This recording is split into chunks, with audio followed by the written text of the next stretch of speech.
Les amis, on regarde cette vidéo attentivement jusqu'à la fin. Je dis bien jusqu'à la fin. Je ne suis pas plus étonné que ça, mais j'ai mal pour l'Afrique. Parce que c'est un club mythique qui avait besoin de revivre des émotions en Ligue 1.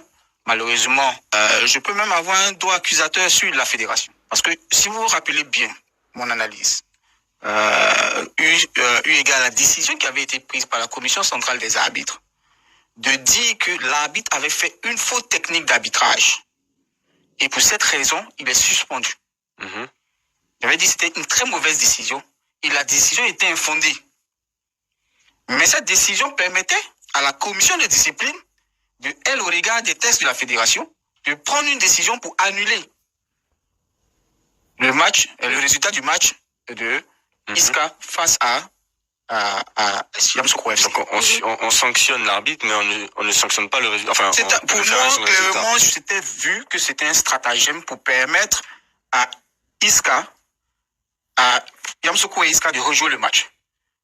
Pour permettre à qui de monter. Quand on écoute les propos de l'arbitre, qui en son temps avait dit qu'il avait été appelé, approché, pour qu'il puisse faire gagner Yamoussoukro FC au détriment de Isca, aujourd'hui le TAS lui est en train de lui donner raison.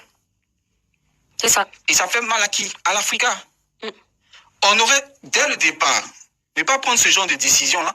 L'Africa se serait organisée pour dire, bon, parce que quand tu regardes les émotions des supporters de l'Africa, depuis le match de US Chologo face à Africa, ils avaient pratiquement accepté leur décision.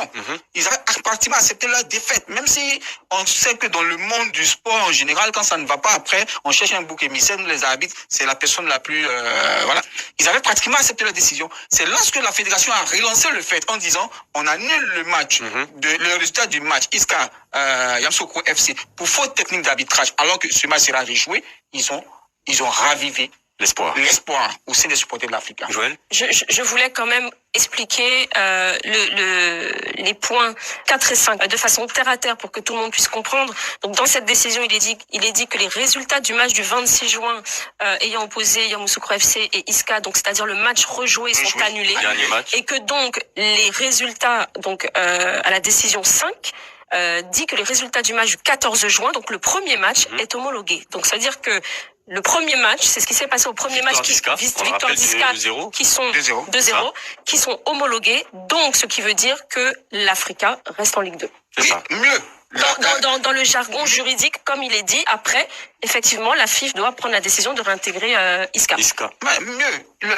La décision 6 dit quoi? Ordonne à la FIF d'intégrer Isca en championnat de Ligue 1 pour la saison 2024. C'est pas une suggestion, c'est un ordre.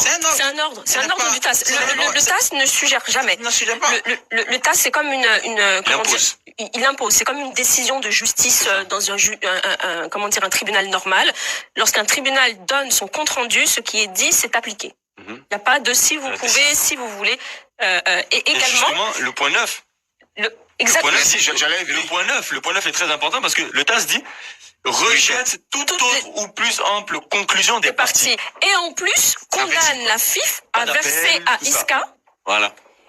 Pour donc les dédommagements, les frais d'avocat engendrés, l'inscription au TAS, parce que le TAS, pour faire enregistrer une plainte, il faut payer. C'est comme ça. Donc 7 000 francs suisses qui représentent environ 4,9 millions que la fédération va devoir donner à Isca.